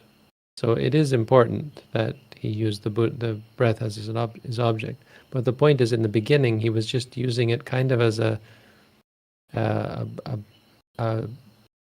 takeoff platform to enter into the jhanas, to enter into like absorption states that are fixed and focused on a conceptual idea. This is possible because the breath can be both conceptual and real. The breath itself is conceptual. Breathing in and breathing out is not real, right? When you say I'm breathing in, I'm breathing out, that's conceptual. You conceive of something coming in and something out. You don't experience that. What you experience is the 4 elements, or 3 elements actually. So you experience tension in the stomach, for example, and the release of tension in the stomach. You experience heat and cold, and hard and soft. Not really hard and soft with the breath, but you experience the heat and the cold at the nose, at the tip of the nose, for example. But that's the reality of it. So it can go both ways. Anapanasati can be both samatha and vipassana, depending on how you apply it. So the way we do it is firmly rooted in the vipassana side of things. But there are, of course, practices, watching the breath go in, watching the breath go out, that become very conceptual and allow you to have this idea of breath going in, which can be controlled. The point of it is, reality is impermanent suffering and non-self. You'll never get the strong states of tranquility, of calm, of quietude of mind, focusing on them.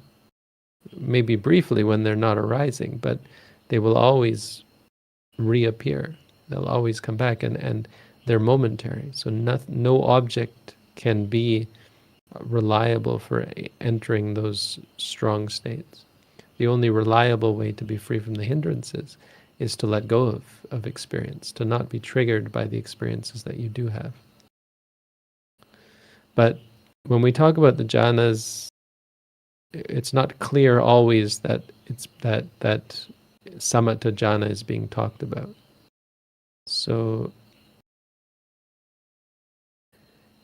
in some cases, probably not here, they're actually talking about, the Buddha is actually talking about Lakhanupani jhana. And that's why the commentary points out there are two ways of referring to, there are two things being referred to as jhana.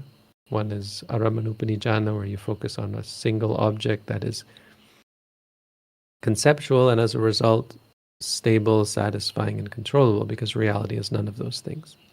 Or you focus on Lakhanupani jhana, you focus on the characteristics, you focus on things that are impermanent, suffering, and non-self, and by not attaching to them, by seeing each of them clearly as they arise and cease, freeing yourself from the five hindrances in the same way, in the same vein. I don't know that that perfectly answers your question, but my point is that complicated and jhana is messy. The topic about jhana is reasonably messy. I mean, it shouldn't be a mystery that as to why that is. It's because our minds are complicated. I mean, the states that we can get into are not A or B. They're A, B, C, D, E, F, G. You know, there's many states of mind that you can enter into. The Buddha tried to lay things down in a very systematic and structured way to allow for progress both in tranquility and in insight. So he provides us with that framework to structure our practice around, but your mind can get into any number of odd states, some of which are wholesome, some of which are not, some of which lead to enlightenment, and some of which do not.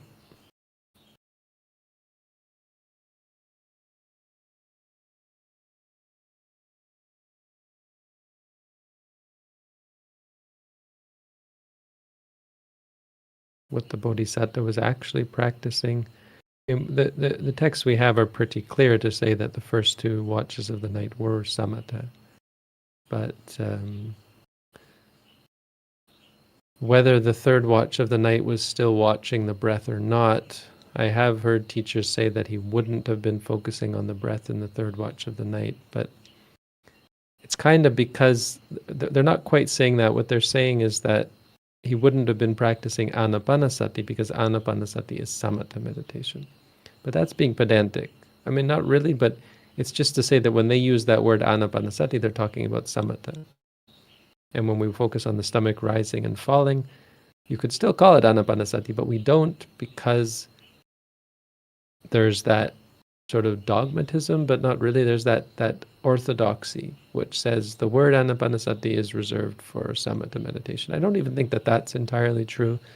And that's not how my teacher, how Ajahn Tong explained it. He was pretty, he pointed out the obvious, that you can still focus on the breath and, in a sense, and be practicing vipassana.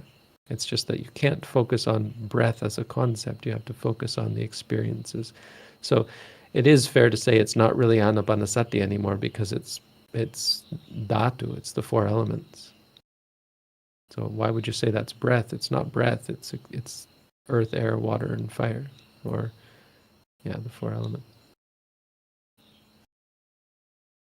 So they will generally say, and this is what the Visuddhimagga says, is that the base of vipassana has to be Chaturdhatu Vivattana, or whatever, the ability to distinguish or separate the experience into the four elements.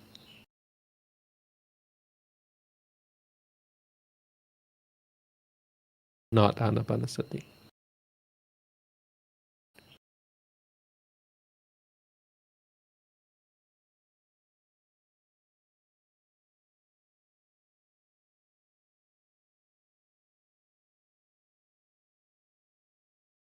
Bhante, Sorry, next question. sorry to interrupt.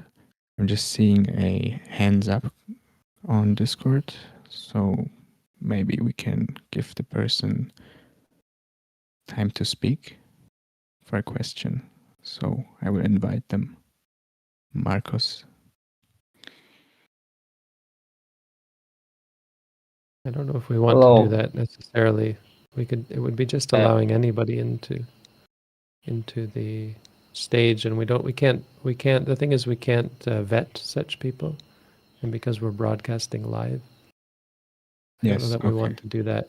Generally speaking, they can type their questions, and then we have a chance to vet it. All right. Okay. Yeah, this time I was just it was a familiar profile, but for the future, you're right, Bhante. Marcos, would it be okay if you type out your question? We will just put it in YouTube. Yes, I typed it on the Dhamma chat. Okay, thank you.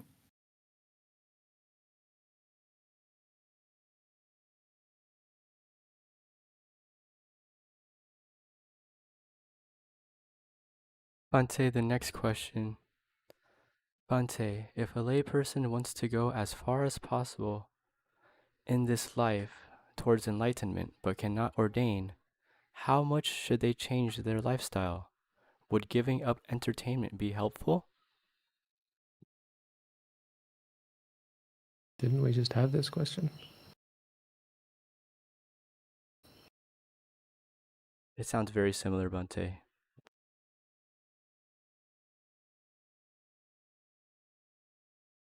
I think the answer is the same. I'll move to the next question, Bhante.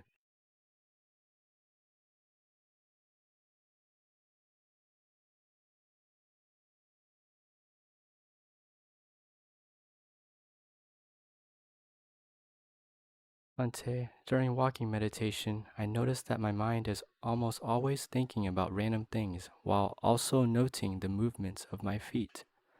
How can I become fully present with the object?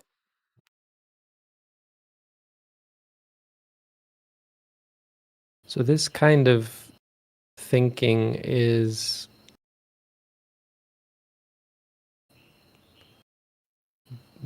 what inclines towards the cultivation of samatha, or what prevents people from moving beyond samatha meditation. It's a very common perspective or way of looking at things to try and focus on a single object. So when we tell you to do walking meditation, you think, what can I do to stay with the foot? What can I do to be what you call fully present? Whatever that means. It's not really a great term to use. Fully present, because the way you're conceiving of that most likely is as a sort of concentration, not mindfulness.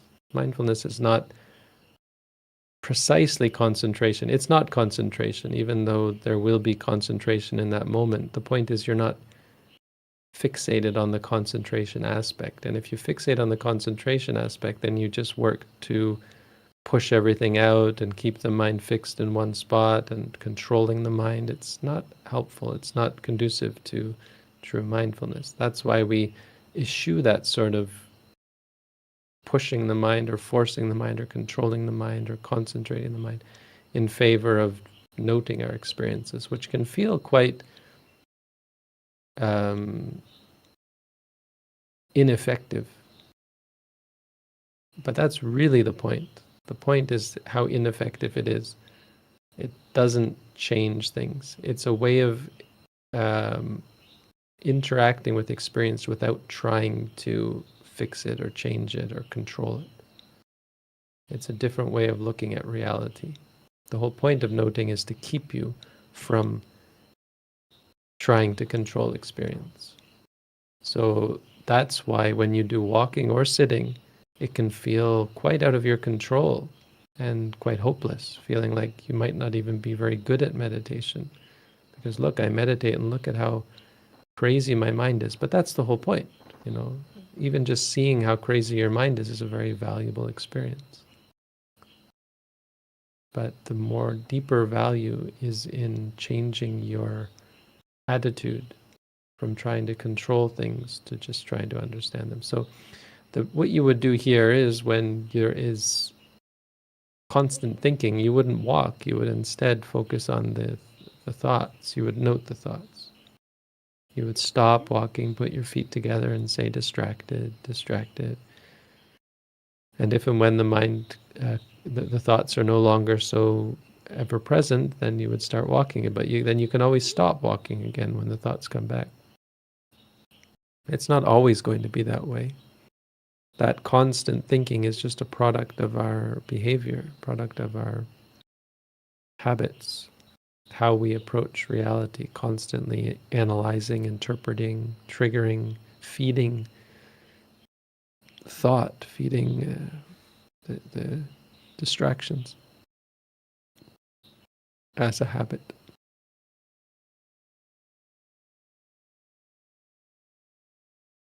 I wouldn't worry too much about the answer to your question directly, but the answer is to change your attitude. The thoughts are not the problem. We're not trying to stop thinking. The problem is you don't want to be thinking, or you're worried about it. Oh, my practice is not good because I'm thinking. Whether that's true or not isn't important. What's important is that you shouldn't be worrying. You should be instead noting, or if you're worried, you should note the worry. So stop walking, put your feet together and note all of that.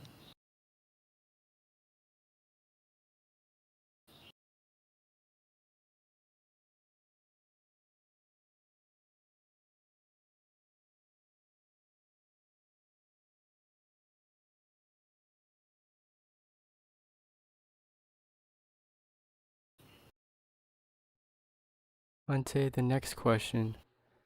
In sitting meditation, I notice a habit of repeating each step until I feel that the noting is as clear as I want it to be. I worry that I am being too neurotic or controlling in my practice. Is it okay to move on to the next step if I'm not satisfied with the quality of noting? Yeah, I mean, the answer here is basically the same. You're not noting what you should be noting. You should be noting this desire to make your practice better, which is a desire to control. You're completely missing the point, which is normal. I mean, it's the way people start out, and it's the way it goes without a teacher. You're missing the point, which is to teach you to let go and to see this as, to acknowledge that this is the nature of reality, this inability to control, the unpredictable nature of your experiences. You're basically rejecting what's right in front of you. You're seeing clearly you're being presented quite clearly with the three characteristics, and you're just ignoring it. And that's normal. That's how everyone acts. That's the whole problem. Is that we all do this. We're presented with the three characteristics, and the fact that that's just the facts of life, and we reject that. We ignore it. We deny it. We pretend it's not true. We just completely look beyond it and act completely out of whack with that very important nature of reality. So we act in ways that are completely in discord with that truth, the truth of impermanent suffering and non-self. And that's what you're doing, so don't do that. You should instead be noting your experiences. When you walk and you think, oh, that was bad, you should be noting that fact that you thought it was bad. You know? So stop walking, put your feet together and note the disliking and that sort of thing. You can note the worry as well. You can note all of these things. Note the wanting your practice to be better, worrying that it's not good enough, disliking when it's not good enough, etc., etc. All of this is much more important and much more valuable. Not just much more valuable, it's right in a way that trying to control and perfect your step or your awareness is not. That's just not the right way to practice. You don't become perfect by making yourself perfect. You become perfect by seeing clearly, which refines and changes your attitude by itself. Your goal should be to see things as they are. And that's not some mystical statement. That means everything. It means rather than trying to control, you should look at trying to control as a reality. Try to understand your need to control, your desire to control, and what that leads to.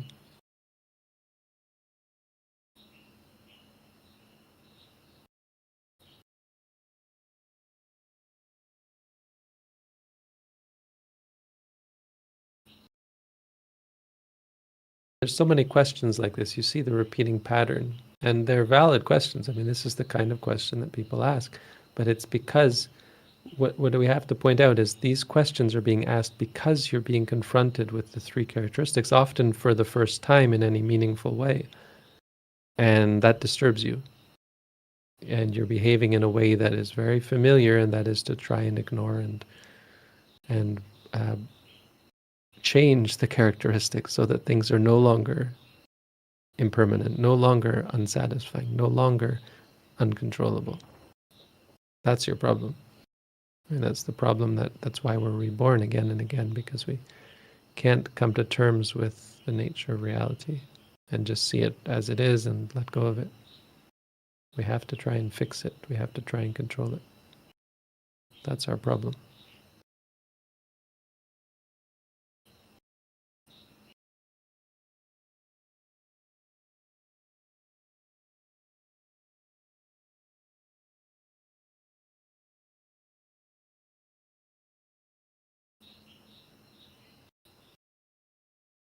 Bhante, the next question.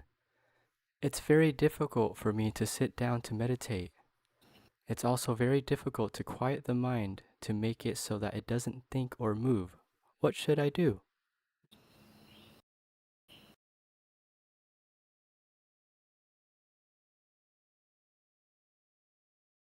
Yeah, meditation is difficult. It's most likely for most people the most difficult thing they'll ever do. I mean, I don't know if that's entirely, it's a bit of a hyperbole. It's not an intrinsic need for it to be the most difficult thing you do, but it can feel like that. It's difficult in a way that other things are not difficult, for sure. I mean, part of it is just your bad karma, which is common. Most of us now have this sort of bad karma that we have, in the past, we have done bad karma, meaning we've just been unmindful and we've had bad inclinations and we've polluted our minds and we've hurt ourselves and hurt other people, and it's caused a real weakness and fractured state of mind that is not very conducive to meditation. That's part of it for sure, but the other thing you can consider is that, and this is something that is often not properly appreciated, is that meditation, mindfulness meditation anyway, is a training. It's not a vacation. It's not a relaxation experiment or an experience of relaxation. It's a training. So if someone came to you, like suppose I were a gym instructor or a trainer, a physical trainer, and someone came to me and said, but lifting weights is so hard. I can barely lift them after a while. Why am I doing this? No, this thing that is so difficult. I lift them, and eventually I just can't anymore. It's so hard. Why are you making me do this? I mean, that'd be a ridiculous thing to say, of course, because we appreciate and are quite familiar with the fact that lifting weights is valuable. It's not valuable in the sense that you can eventually, keep the weights up there. And look, I succeeded. I made the goal. I reached the goal of weightlifting, and that's to keep this weight up above my head or so on. Obviously not. Training in mindfulness is similar in a way. You're training not the body, but the mind. And so what I mean to say, and this is important, is that it's meant to be difficult, of course. What value would there be in lifting 5-pound weights or 2-pound weights or 1-pound weight or half-pound weights, right? Maybe you start with 10 pounds and you say, oh, that's too difficult. I'll move to 5 pounds. I'll move to 2 pounds, 1 pound, half a pound. Oh, half a pound's pretty easy. Maybe a quarter pound is enough. And they say, well, this is the best way to lift weights because it's just so easy, right?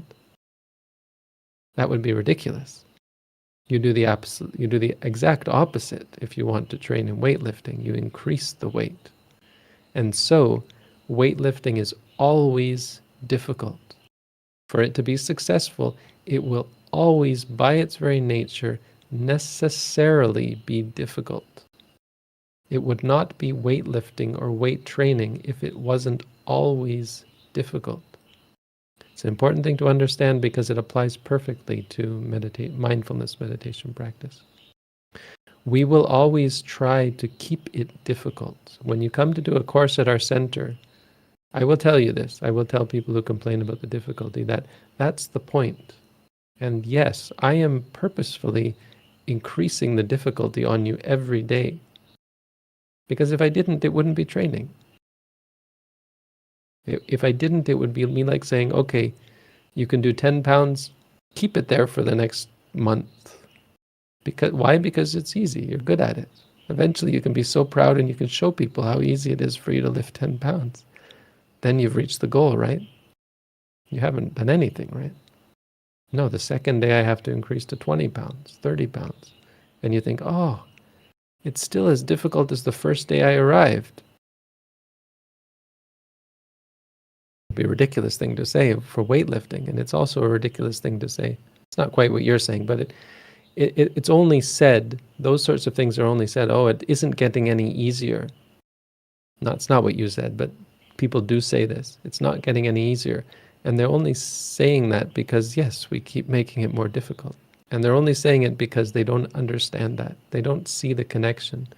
We don't perceive meditation as a training because we've been sort of taught or sort of we've been accustomed to thinking of meditation as a relaxation, as comfortable, as pleasant, as increasingly pleasant and comfortable, which no, it wouldn't be a training if in that case. It would just be a vacation. Understand? It should benefit you, and the benefits are not just bigger muscles, not even bigger mental muscles. I mean, it will make you more peaceful, more happy, more free from suffering eventually. That's not even true. Gradually, it will do that. But it will also still always be difficult. And if it stops being difficult, you've slacked off. You've started slacking off. Or you've become enlightened. No, once you become enlightened, you can slack off all you want. You don't need to train anymore. You've done what needs to be done.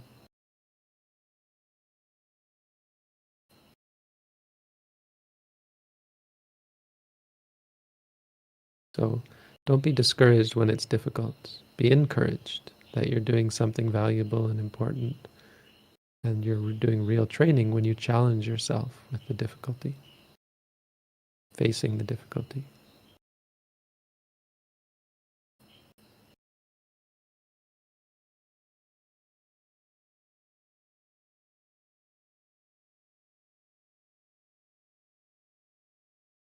Bhante, the next question. Is it correct that we should not try to suppress or stop states of pleasure and calm in our practice? Is it advisable to become absorbed in those states and then continue noting once they cease? So I don't quite know what you mean about getting absorbed in them.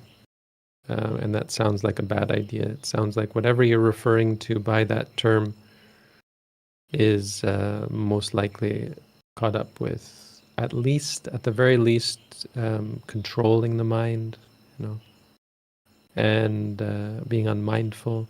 And at the worst, it's related to craving and desire and enjoyment, liking of it. But yes, to answer your base question, it is true that you shouldn't try to suppress pleasant or calm experiences. I mean, I don't know if you've read our booklet on how to meditate. That's probably a good place to start. The point, and the important point, is that neither should you suppress or try to alleviate painful experiences. If you're going to say that about pleasurable experiences, you should also say the same about unpleasant experiences. That's the point. Is once you get to the point where painful or pleasant are neither disturbing to you, neither giving rise to greed or anger or delusion, then you're on the right path. Until then, you have to be vigilant, not preferring pleasant or calm states, learning to see them objectively and face them without reacting, but the same with unpleasant experiences, not getting upset about them or disliking them. And of course noting, because inevitably you will like and dislike, so noting the liking and disliking.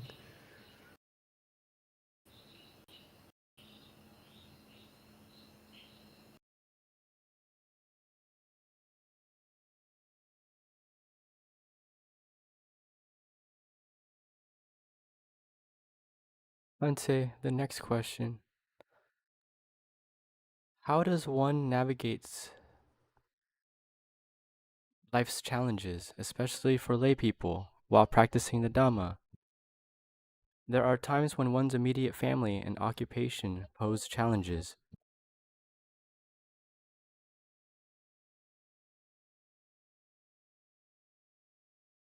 Well, some challenges you can avoid and do end up being pointless. I'm not saying that this is one of them, but many worldly challenges are pointless. So I said two things. The Buddha said it's difficult to ordain, to go forth. It's difficult to enjoy it. But the third thing he says is duravasa garaduka. It's also difficult to live in a house and painful because you're met with lots of challenges that don't end up being all that valuable. You're challenged by political situations, economic situations, cultural situations, religious situations, familial situations, relationships and interactions with others. There's a lot of suffering that comes from having to live in the world, a lot of stress, a lot of distraction, certainly a lot of hindrance to the cultivation of mindfulness. It's not to say that going forth is going to solve those problems for you, but simplifying your life certainly will, in whatever manner that takes. So, on the one hand, challenge is, again, something that you can learn from and gain from. It can train you. But on the other hand, you should always be looking to simplify your life, find ways to confront your experiences rather than being distracted by things that don't allow you to confront your experiences and experience things mindfully.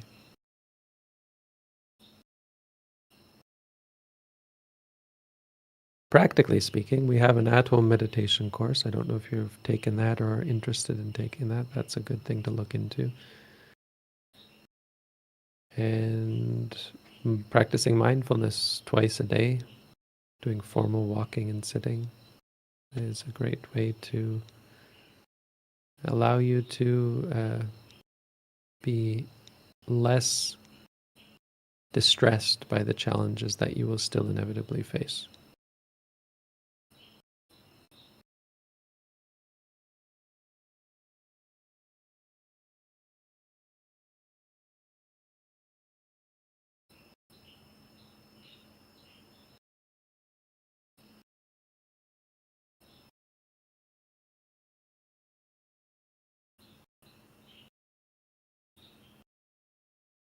Bhante, the next question. It's probably unwholesome to be preoccupied by this, but I see a monk who is experiencing difficulties and seems mentally unstable. I don't know that he is in and out of the robes. I don't know if he has a community to help him.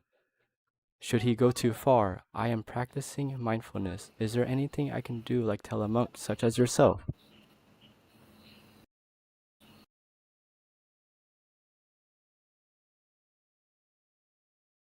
Well, you can remove the word monk from the equation even, and ask yourself whether it's proper for you to do this to anyone. And the answer is usually no. You're not their parent. The only person who has those sorts of duties are parents and teachers. If someone has taken you as their student, or if they've been born as your child, then you have certain duties towards them, one of which is to guide them. But otherwise, you don't have that. You don't even have that with your siblings. You have some relationship with your siblings, but it's not the relationship of a child or a student. And so putting that aside, you're talking about someone you don't even really know. Why would it be your responsibility to teach them, guide them, even nudge them in the right direction? With friends, and you could say by extension siblings, of course there is support, and that can sometimes take the form of nudging. But that would only be when you're in an equal situation with them. Here you're talking about a monk who, if he is a real monk, has taken vows to remove themselves from society. They really shouldn't be your concern at all. If you take them as your teacher, or if you ordain, let's put it that way, if you ordain and take them as your teacher, well, or not, let's put that aside, actually has nothing to do with taking them as your teacher. If you ordain, then you are in a position like a brother or sister, where you then have the responsibility to nudge them on occasion, remind them, not as an authoritarian figure, but as a friend. Just as you would remind a friend, hey, you're making a mistake, Hey, I don't think you should do that, or in my experience, that doesn't lead to good things, or that sort of thing. But, I would say my answer is probably not. It's not your responsibility. Now, if it's someone that's hurting themselves, hurting other people, then yeah, that's the sort of thing you should, to some extent, get involved with, talking to people who might be in a position of authority, talking to people, or referring them to people who might be able to help if they're having mental difficulty. But there's this one individual who's pretending to be a monk and who's not really ordained, but claiming to be ordained and has real mental issues. That's kind of become a big story in Buddhist circles. He's contacted me a couple of times, and he clearly has some issues, but is also pretending to be a monk, as far as I can understand. But we don't go to someone to try and have him be denounced. We don't make videos about warning, there's a monk like this. We're not in that position. I guess where this is all coming from is the way that Buddhism looks at the world. The way we look at the world as Buddhists, we're not trying to fix the world. It's not our concern to, quote unquote, make the world a better place. That's not really, we're not trying to do anything. We're just learning. It's probably the best way to put it. If you think of it like that, you think of the world and your experience of the world as a classroom where you're trying to learn, then it reframes, or it puts in a different context all of these sorts of questions about what should I do. You should learn. And that's really your only duty, the only thing you have to do. Everything else is just going to be a means of allowing you to learn in harmony. So the reason why you interact and nudge your friends is because it's a part of your process of learning. They are impinging on your ability to learn by their behavior, by their the way they act in relation to you or towards you. So reasonably for the purpose of allowing you to learn more and learn better, you interact with them from time to time. It's even the reason why you would teach the Dhamma, because people have asked you to teach, and so the correct response, or the way of allowing you to continue on your path of learning, is to teach them something. But you don't live your life to teach. You don't live your life to change other people. That would be a mistake, a misunderstanding of the Buddha's teaching, which is to learn. That's all. We're just here to learn.